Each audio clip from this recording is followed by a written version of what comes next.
According to the National Youth Council Executive Chairperson Mandela Kapere, almost half the youth workforce are employed in sectors of the economy that are precarious, unstable, and require low levels of skills. He says technology will lead to many of these jobs being automated in the future.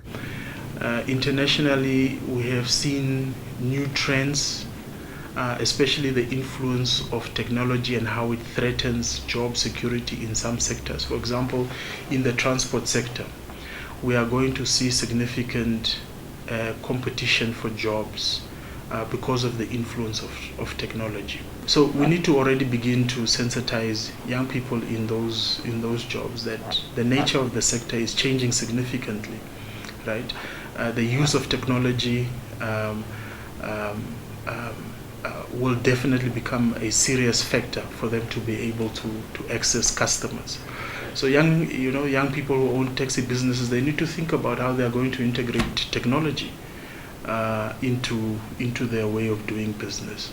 He maintained that more needs to be done to ensure that the Namibian youth have the right skills required for future employment. The youth is also encouraged to not only focus on one skill, but to also observe other career paths.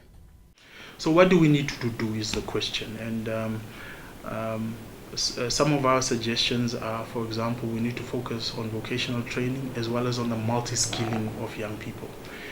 In the past, young people would be trained in one skills area. Our experience as well as the work that we do tells us that we need to prepare young people to develop a multiple set of skills as well as a multiple set of talents.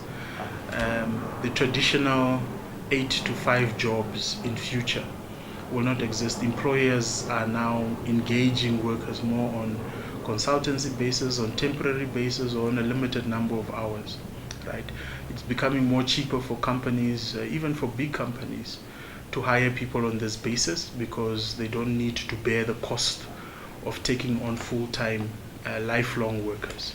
Kapere further called for vocational training and tertiary education institutions to respond to the changing nature of work, considering the impact of technology, artificial intelligence, and automation.